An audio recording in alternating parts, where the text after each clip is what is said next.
All right, what's going down, y'all? Glute Doper Doc here, Dr. Timothy Wu, live from our glute doping lab here in beautiful Redlands, California. Today's video training, I'm talking to you about some more core tuck and glute scoop as part of the glute doping technique. But this video lesson, first we're going to start off with the question: how do you know you are ready? And I mean, how do you know you are ready for your ride? Either right now, if you're going to go for a ride right now, tomorrow, if it's like a big race, or how do you know you're going to be ready when you have to travel, if you have that privilege to go travel and ride somewhere, either for fun or for fitness or for professional riding? The point is, if you're a glute doper and if you ride bikes and if you like that lifestyle, we want to teach you today a bit of how to take the on bike cycling technique you're working on getting better at and how to use the specific testing protocol that Dr. Tim uses here in the office so that if every rider who comes in with an injury or wants some training, whatever level you're at, we go through this testing protocol here. We're going to make you do a single leg squat test. I'm going to teach you that protocol and why my protocol is specific to cycling so that when you apply your glute doping standards to your training, you can apply the standards to the core, you can apply the standards to the glutes, and then you can retest yourself in real time in the real same training session you're doing, and you can see a change in your single leg squat test so that you know you're ready to go ride. But until I teach you why those two connect, it's not going to make sense. So get locked in, get your glute doping bands ready. Yeah, I keep mine in like a Ziploc bag that says glute doping in my cycling bag. That way they're sealed fresh. So when we're talking about cycling, I'm going to switch over to the bike here. I want to review a few common parts of the basic bike technique in cycling anatomy. Oh, the seat moved. Okay, that's fine. But either way, when we're on the bike and we're in the general riding position, often we're going to look at this torso section of a rider, and there's not going to be like the most amount of space here if you arch your back and you kind of fall over. So we know that when you ride road bikes or gravel bikes or mountain bikes, one part of the cycling posture position is how far over you bend your trunk, how much space is between your thigh and your abdomen, and this body region where you can tilt the core and the pelvis back and forth into anterior tilt or posterior tilt, right?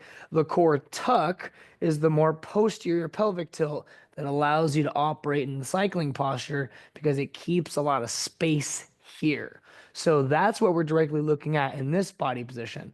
Now, with the rest of the leg in your pedal stroke, okay, when you pedal along, there's a certain amount of hip, what's called range of motion you need. If you were to take like a protractor and measure the degrees of range of motion from geometry class, you need, a certain amount of hip flexion, you need a certain amount of knee bend. So at the most knee bent position is roughly like 110 degrees almost. The ankle you need, roughly around 10 degrees ish. So this video is not about what the degrees are supposed to be. This is just to bring your attention to the fact that like, well, your leg's supposed to bend this much, and all the way to this much, all the way to this much, and it's repeatable. And the cadence you're pedaling at, you're doing a lot of these rapidly. So the testing we're going to look at here on the board is we're going to take just the right leg.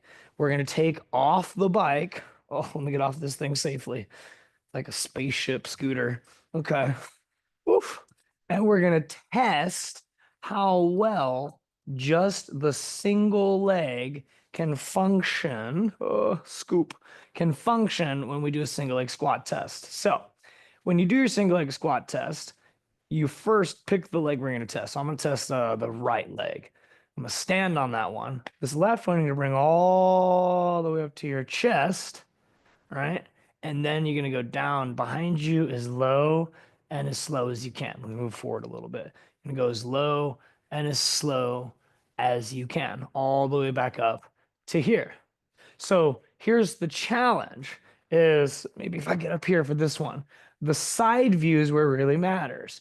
If you're going all the way up knee to here and you lose the knee, that means you don't have enough glute control to keep the body up. So that's the first place you lose it, okay? The second one is on the way down. You're looking for how low can I go? I can control it, and that's about it. And then all the way back up. Well, if you go as low as you can, right about there, you're to take a screenshot, right, and measure the hip bend, the knee bend, the ankle bend. That was not enough knee bend, hip bend, and ankle bend to get to the top of the pedal stroke. Just I was missing about 20 degrees at the knee. So that means that every time I'm pedaling over this pedal stroke, when I get to here, I don't actually have the body control of this leg to push power through this part of the phase. I'm just like shoving my leg through. And then around this part of the pedal stroke, I have control again. I have enough core and glutes to stabilize the leg and own it. So for some riders, this is a revelation because you're already a good rider. You're already pretty fit. You're already pretty fast. Congratulations. And it's on a leg that can really only control half of the pedal stroke. So when we go back to the single leg squat test and we're going all the way up, oh, I'll test it up here. I like this angle. I like the angle. That's why we film in the lab. The lab's like a giant gym, literally a rock climbing wall in here. Okay, so when we're all the way up, we're coming on the way down. What we're looking for is there's a certain point where you go down that this knee will start to pick a direction to crash. Usually it's towards the middle. We call this a knee valgus, Valgus. And it's a sign for you to look at when you do your own test. Okay, I'm in the mirror, I'm going down. Ooh, valgus. And I get that valgus at only about here. So I got two problems. One, I can't go low enough to do a whole pedal stroke. Problem number two, when I do try to go low enough, I don't have the glutes to control the knee and keep the knee where it's supposed to be. So even I'm struggling with it right now because this is a real problem for all of us. Like, oof. So here's what we're going to do. We're not going to just accept that problem and say, well, I'm just gonna adjust my bike fit so I don't have to fix my glutes and core. No, we're gonna teach you right now how to go through the single leg squat test protocol like we did, a real one. I'll start all over. I'm gonna show you how to take our core single leg marching and then the clam 30-30 standard from the glute doping restore phase. And when you take just the standard dose, you do a couple rounds of it. When we retest, meaning do the same test again, there will be some kind of change. And that's what you're looking for. You will either feel more muscle activation as like more sensation of muscles working and turning on. You may feel more stable with more control or just generally stronger. Or you may also get a little bit deeper and have a more sense of your toes kind of grabbing onto the floor. So when we start our single leg squat test, I always recommend you pick you do the worst first just to kind of see like where you're at, and then because it's a judgment call, sometimes you're not always right. So what you think may be the weaker side, when you isolate them and only work on one side, it actually exposes that your weaker side is actually the strong side who's just more tired because the other side's just being lazy. So this leg's doing double the work. Therefore, you think, well, it's just weaker because it's more tired. So when we tested my right leg a second ago, I only got about, to 90 degrees of knee bend. So when I test my left leg now, bring the knee all the way up. As I'm going down, I get to the same point and I don't lose that problem. I can actually get really low and then all the way back up. So I'm okay with that one. I would actually judge that as like pass. Like, no, that's enough to do a pedal stroke. Oh, but if I'm gonna be honest and judge how I feel while I do it, it's kind of at the limit of what I would be comfortable controlling. So if I'm gonna keep myself honest, I'd rate that one like, you know, 7 out of 10. I could be a little more ankle range of motion, not so wobbly in the hips. I'm obviously hanging on to stuff because I don't want to fall and hurt myself while I'm teaching. So that's the second part of the test here is I want you to do another round of testing the right leg and the left leg, but this time you're going to touch something immovable. And I don't mean like grab on during an earthquake. I mean like one finger touch.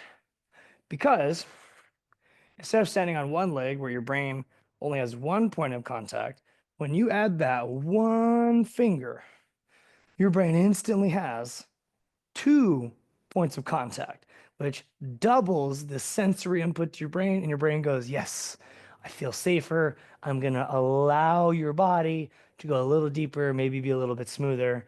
And it should be a pretty dramatic change from completely free on one leg to one finger touch. So let me see this on myself. Let's see if the reason I can't get lower on my left leg is because I'm just weak or I need a little bit of like extra sensory input to get there. Or maybe because I'm on a 3-foot table, but we're not going to factor that in. Okay. So right away, I didn't go any deeper. I didn't really feel much stronger, but my foot's doing way less of the super correcting toes and my knee's way less wobbly because my brain can kind of compute how to sequence all the muscles to push directly upward because I have this point of contact. I take it away though, don't crash, and I won't, but I will tell you it's much more difficult. So, the testing part, I recommend doing 5 reps. Take the average of the 5 reps in your mind. What do I mean? Take the average of how strong you felt, how controlled you felt, um, and to be honest with you, like how repeatable the 5 reps were. For example, if you could do 2 good and the 3 were just genuinely trash and you want to hold yourself to that high standard, grade yourself across the trash ones too, because we have many pedal strokes to do.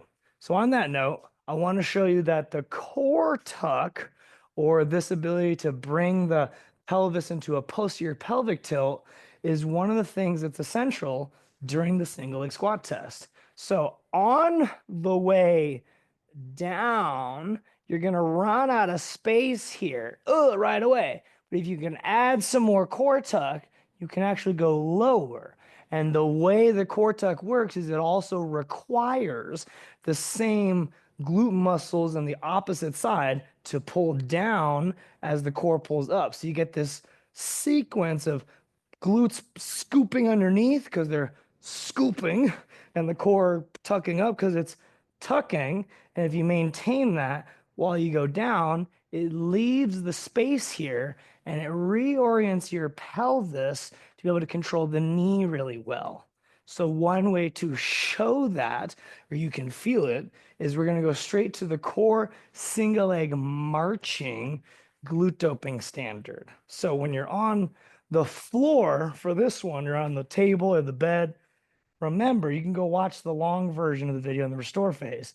But just to review, hand under the low back, legs up at 90-90 at the hips, 90-90. I always like to go a little bit extra down because it turns on the core way more right away. And you're trying to keep the core brace and breathe. So using those lower abdominals to pull your cowboy belt buckle up towards your chin. And you're breathing through that diaphragm, belly breathing. Now the standard is you can extend each leg out, tap the ground, slowly come back. We're gonna do 2 minutes of this. Now, I'm not gonna do 2 minutes. That's a long time to watch me just demonstrate this, but I will say something. The most important thing about this drill is going slow enough that you have time to feel that your core will increase how much it has to work and decrease how much it has to work depending on the demands your leg places on here. So if you can maintain that core stability and maintain the tuck and feel those lower abdominals below the belt line really firing up, this is helping your brain be more aware of that region, connect to this region, tell this region to do its job more automatically. So that when we retest our single leg squat test, we know if it's better, okay, that means every paddle stroke I'm about to go do after this is gonna be a lot more controlled during the power phase of the pedal stroke where I'm at the maximum amount of knee bend. So, whoa, that was legitimately hard to do. Is sound not out of breath and talk to you while doing that. But I'll tell you, a lot of core activation there. I need the backside of it. So grab the glute doping band of bags or bag of bands. That's a tongue twister. I'm gonna go green, kind of something medium, because we want not to like burn out your glutes. We want to get them turned on, but through the range of motion of full external rotation, full internal rotation. So I'm gonna demonstrate what that is because part of doing the single leg squat test is the only way you can go deeper is if your brain feels safer to trust everything. So we don't want to just blow out the glutes with a bunch of activation and be so fatigued you don't feel stable. We want to get the control of the glute to really come online. So when we finish the core single leg marching standard you've just done, keep that same core tuck, keep the same breathing, just keep everything. And all you do is roll on your side to start the next one and add the clam. So often there's this big reset between exercises. Nope, put the band on and just fall over. So now you're on your side, keeping the core tucked. You're gonna lift and hold, and naturally right away you're gonna want to like arch the back and use a lot more quad and kind of rotate. I want to challenge you to stay really strict. Here's the strict part. Maximum core tuck. Create that space in here, get those abs engaged. When you lift and hold, I want you to spread both sides. I like to imagine that I'm crushing into the floor with this leg. I'll even rotate onto it a little bit more. So I'm trying to spread this band open and break it. So the first 30 seconds, we're trying to really lock in the core tuck and get the glute to scoop all the way down. Dr. Tim, it feels like my hamstring's firing. Well, the glute and the hamstring overlap at the higher part, so kind of feel lower. And if the hamstring's relaxed there and the glute's louder in your mind and you feel it burning more and you can actually tap it more, then you know, okay, I am being glute dominant. I am doing this correctly. Now I can proceed to the 30 repetitions up and down. Now here's the 30 rep magic. It's not just 30 crappy ones. You're trying to do 30 the best you can. And the goal is to navigate when it starts to go a little sideways. Because this is the same knee movement, the same hip bend that we're doing at the top of the pedal stroke, that we're doing at the bottom of the single leg squat test. We're trying to replicate that moment you're doing where all the power gets to the pedals and where most of the problems happen. We're trying to pull that out, trying to isolate it. We're trying to get a lot better. So as I'm moving through my reps here, ooh, more and more of that glute is turning on, more surface area. The intensity of the contraction, the activation is getting a lot more. Starting to feel other muscles compensate, but also participate. But the glute's still leading in the loudest. Oh, and so then we'll repeat on the other side. This will actually do because I don't want to feel like ah, super imbalanced. And because I want to bring up this important point. If all of a sudden, there it is. Ooh, the left side that I just did all the reps on. Now this leg is really burning up on this side, like a lot. So that's good. Both side glutes and the core got to wire together, fire together. And they all got to work at the same time. So as I'm moving this one up and down, I notice, hey, this one's a lot harder for me to get going compared to the other side. So some hacks or tricks we got here is one, take this hand and push it into the ground so you can get a bit more stable platform, a bit more contact point, and it'll allow you to really get that glute to fire to go up and down. The other thing is you can take this hand and tap around it the whole time and get more area of the glute that's not firing to fire. Like that. Oof. Especially the lower part. The scoop is the very under part, almost where your chamois would sit on the sit bones part. You want to get that part of the glute firing. Get a few more reps in here to get it topped off. Okay. Ooh, I'm sweating through the glute doping sweater. That's fine though, because man, I feel fantastic. Now that we've done a dose of the standards, one round, 2 minutes of the core marching, one round, 30 30s, 30-second hold, 30 reps. of the clams on each side. Oh man, now I'm ready to retest. Okay, so when we retest the board, ooh, worst first. I'm gonna do my right side. That one was not great to begin with. Okay, so all the way up, right away. The glutes are just on, and I feel like way more like a hug around my hips, a lot more stable. As I'm going down, okay, I can get ooh slightly deeper, but then you see my knees coming in, so I'm gonna correct. Ah! Well, I don't have it yet, but it's a definitely a better fight. Okay, there it is. Ooh, than I had previously. So, and that's because as I'm going down, as I'm losing some control, I'm adding more core tuck and glute scoop. It's reorienting my knee and giving me better control right there. Ooh, it comes back. Oh, it comes back more. There. Now I can keep going. So just around of the glute doping standard gave me a little bit more access to that control, and I generally felt pretty better. So 2 rounds would be twice as good. 3 rounds, you're so ready to go. You just don't know where to go now, but to the top. So the left side, ooh, okay. Ooh, can I tap the table? Yes. Ah, almost.